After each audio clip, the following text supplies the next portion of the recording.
اسلام چنگیز کے زمانے میں بھی لہرا رہا تھا، ہلاکو کے زمانے میں بھی لہرا رہا تھا۔ ہر ظالم اپنی اپنی طاقت کے مطابق، چنگیز اور ہلاکو وہ ہیں جنہوں نے مسلمانوں کی کھوپڑیوں سے مینار تعمیر کر لیے تھے، دریائے دجلہ کو مسلمانوں کے خون سے لال کر دیا تھا، لیکن بغداد میں تب بھی اسلام ختم نہیں ہوا۔ چنگیز کا دور آیا، ہلاکو کا دور آیا، یزید کا دور آیا، کئی ایسے ظالم آتے گئے، لیکن اسلام کا یہ پودا ہمیشہ ہرا بھرا رہا۔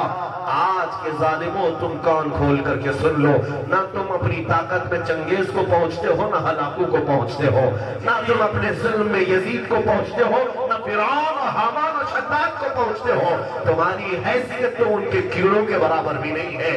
ان ظالم اور جابروں کے زمانے میں اسلام اگر پھل پھول رہا تھا تو میں یقین کے ساتھ کہتا ہوں، لاؤ تمہاری ساری طاقتیں، پھر بھی یقین یہ کہتا ہے کہ سارے اندھیروں کے اندر بھی اگر کوئی روشنی ہوگی تو میرے دین اسلام کی ہوگی، قرآن کی ہوگی، میرے مصطفیٰ کے نام کی ہوگی۔ عزیزان گرامی، میں اپنے بچوں کو یہی بات کہنا چاہتا ہوں، حضور پاک صلی اللہ علیہ وسلم کے نام پر اگر ڈرایا جا رہا ہے، ڈرنے کی ضرورت نہیں۔ ہاں، شرم اور خوف اسے ہونا چاہیے جو ریپ کے کیس میں اندر جا رہا ہو، شرم اور آر اسے ہو جو چوری کے کیس میں اندر جا رہا ہو۔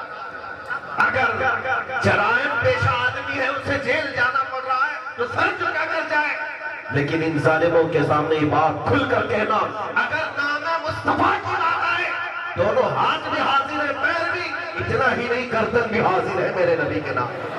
سبحان اللہ، سبحان اللہ، لبیک لبیک لبیک یا رسول اللہ، لبیک لبیک لبیک یا رسول اللہ، لبیک لبیک لبیک یا رسول اللہ، لبیک لبیک لبیک یا رسول اللہ۔ نعرہ تکبیر، نعرہ رسالت، نصرت اعلیٰ حضرت۔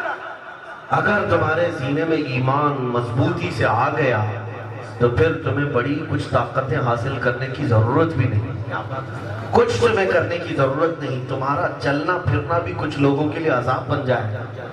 ہاں، تم خالی حضور کی سنتوں پر آ کر کے دیکھ لو، ایک بار یہ مجمع طے کر لے کہ جتنے ہیں اب سب داڑھی رکھ کر کے نکلیں گے، جتنے ہیں سب میرے مصطفیٰ کی داڑھی سجا کر کے جائیں گے۔ پھر سنو، میں ہاتھ اٹھانے والا آدمی نہیں ہوں، وہ نعت خواں لوگوں سے آپ اٹھوائی، اپنے دل سے اگر تم اٹھ گئے تو بس کافی ہے۔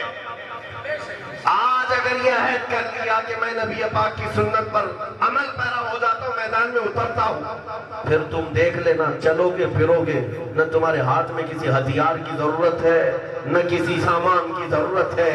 ظالموں کے دلوں پر اللہ ویسے ہی تمہاری داڑھی کا رعب پیدا فرماتا ہے، کیونکہ یہ تمہاری اپنی نہیں ہے، کہ مصطفیٰ کریم کی سنت ہے، نبی کریم صلی اللہ علیہ وسلم کی سنت ہے۔ اعلیٰ حضرت نے ایک واقعہ لکھا ہے، صحابی رسول حضرت سلمہ بن اکوع کا۔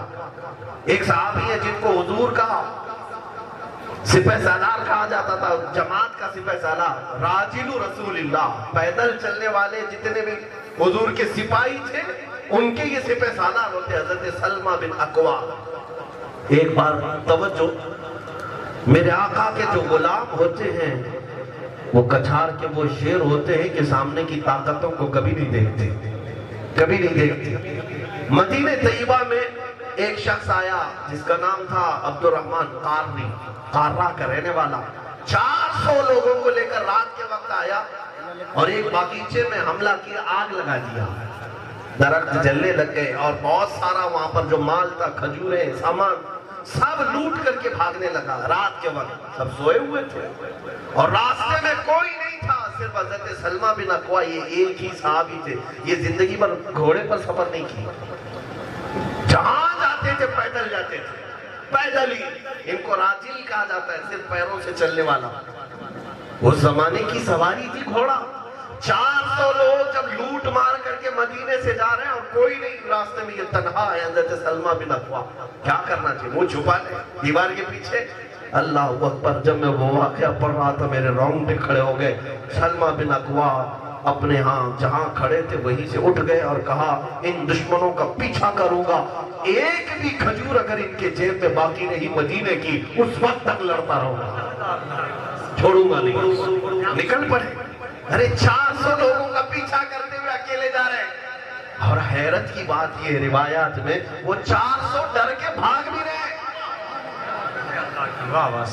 ارے پلٹ کر کے آتے ایک آدمی تھا مار دیتے. نہیں, وہ بھگائے جا رہے. وہ گھوڑوں پر ہے اور یہ پیدل ہے. اس لیے میں کہتا ہوں کیا دبے جس پہ حمایت